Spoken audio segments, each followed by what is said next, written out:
takes the time to you.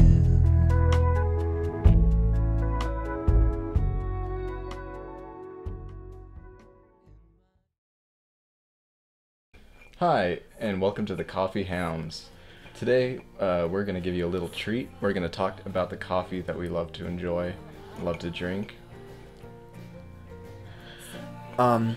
Well, today we're gonna mostly focus on our personal favorite brews, and what we do to achieve that brew. It's an artisanal thing to me. Finding the right ingredients, finding the right kind of bark, and throwing it in that drip coffee maker of yours, and just finding a way home. I know you love your drip coffee maker. Oh, and I love your French press, the homemade French press. I love my I think I could agree with that. I think cheers, I love your cheers, homemade press. Cheers to that. I love my coffee. Don't get out of your seat, guys. We're gonna be showing you how we made our special brews. Cheers to that, my friend.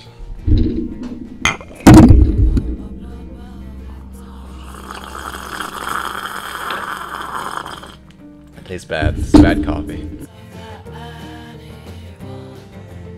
So we've showed you our preferred ways of making coffee from base, but now we're gonna explain what we like to add to our coffee to make it just go over that little diving board jump into the sea of sharks.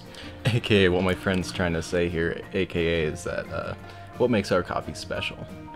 So my coffee, I like to brew from the animals I see around me. What do the animals I see around me eat? And they mostly eat, the squirrels eat bark off my ponderosa tree a lot, so I take that and I brew it, and it smells really good, and I found that if it smells good, it'll brew good. That's good. That's just advice I'd give anybody. Mm-hmm. And also, the insects really like my rose petals, so I've been trying that out, adding it to my coffee.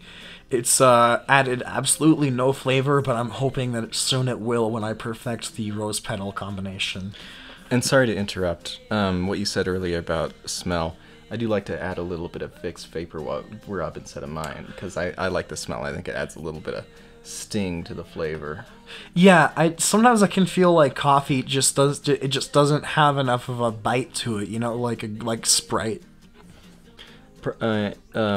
Personally, for my own coffee, I'm a little bit of an exciting guy. I like excitement in my coffee too. Oh, I know that for sure. I've been there with you. Well, anyways, I like to have a little excitement. I kind of like my coffee. I love my coffee. I love my women. I love making. So I incorporate a little bit of all of them into my own coffee. What I do, I brew my coffee 6 scoops for every 4 cups, and I put a little bit of my seed inside the coffee. I mix that in there, and it gets a good tangy flavor inside of it. And what I do, I don't sip on it like people might normally do. I know you might. I'm do a that sipper. yourself. That's all right. You're a sipper. I drink the whole thing in one go, because you don't want to choke on your own seed, and so, I mean, that's my tip. That's a tough position to be in, but you gotta roll with the roll with the punches. I mean, if you gotta enjoy your coffee, you gotta enjoy your coffee. I know that.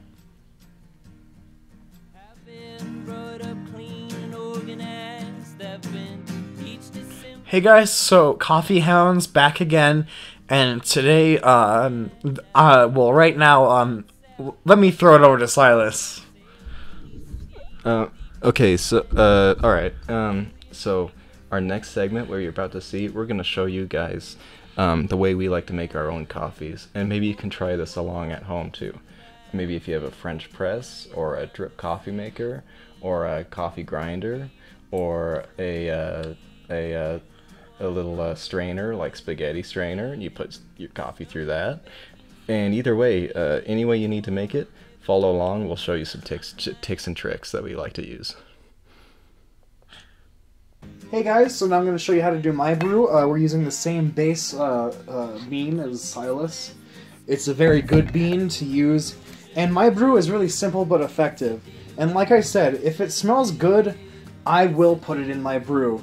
And right now, I'm just prepping it, like, making sure everything's mixed up well. And so yeah, it's just a really simple recipe. Like I said, we're starting with the coffee on the coffee surface. No plants or mugs needed. You know, at this point is when you can start mixing in your other ingredients. If I had time, and if my tree had any bark, I would have gotten some bark off my tree to show you my signature Ponderosa bark mix.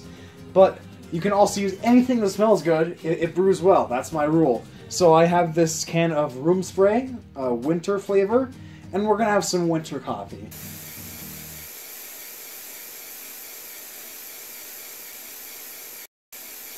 So we gotta get that room spray all throughout here, and we're gonna get all of this. We're gonna try and get all this back together because we're gonna reconstitute this into one great cup of coffee. And so here we are. We have our winter flavored coffee. If you smell it, it smells great. It smells really wonderful. And the way I mix my coffee and my water together to get the sludge that we all call coffee drink, I just drip it right on.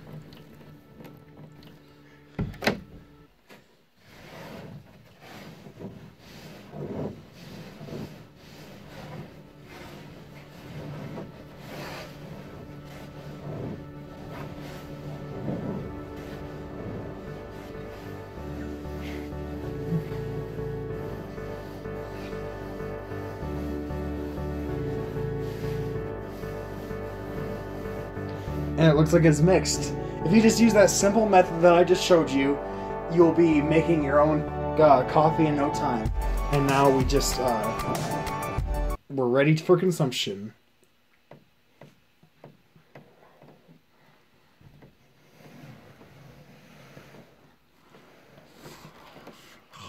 But at the end of the day, if you ask me, I really like my energy drinks.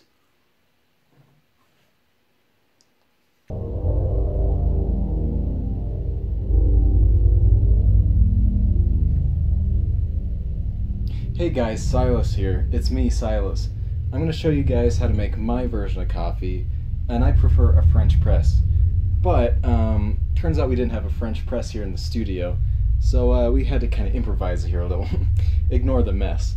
Anyway, so you're going to start out with, let's see, one, you do maybe like 3 scoops, 2, 3, and 1 for me. I really like to get the flavor of all 79 tones of coffee in my mouth, so I can really experience what this is going to taste like before I drink it. It really gets me knowledgeable on just the right amount of coffee.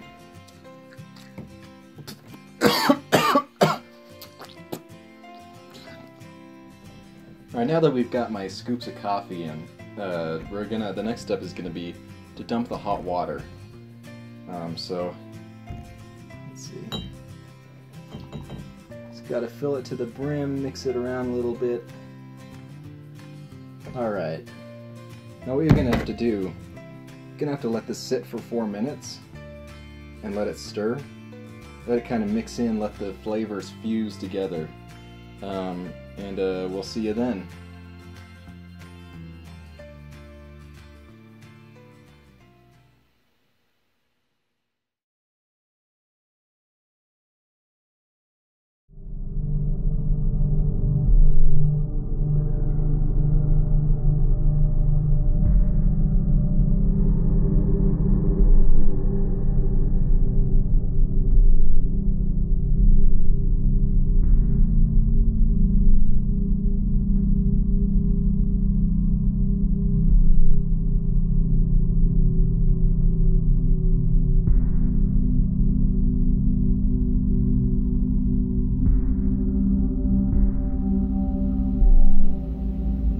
Alright, now that it's been 4 minutes, we're ready to go.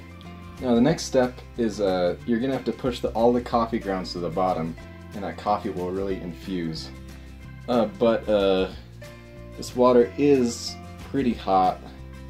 This is at boiling temperature. I don't have anything to push it in with, so I guess I'll have to Gonna have to use my... I'm gonna have to use my hands here. Here we go.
Alright, so now that our coffee grounds are separated, I actually like to serve my coffee in a martini glass.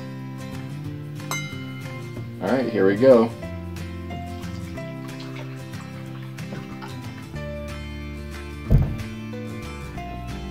Gotta get some of the flavor in there. Cheers.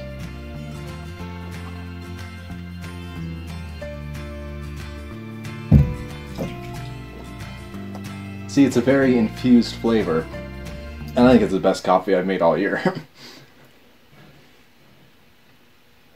Hey guys, so today I think Coffee Hounds has really shown you how to make a perfect brew for no matter what kind of brew drinker you are. If you're a child, if you're the wife of a child, if you're the son of a child. We all have, we've provided you with the, Hey guys, welcome back. This has been the end of the video, and we hope you like it. We just showed you how to make the best coffee. I think if you enjoyed that, you can maybe enjoy any kind of coffee. I hope we showed you some tips and tricks. I agree, and I just love satisfying my coffee taste buds because I will start shaking if I do not drink coffee. Yeah, cheers to that. Cheers to that. I would say, cheers to not withdrawals. But anyways, guys, this is it. It's all over now.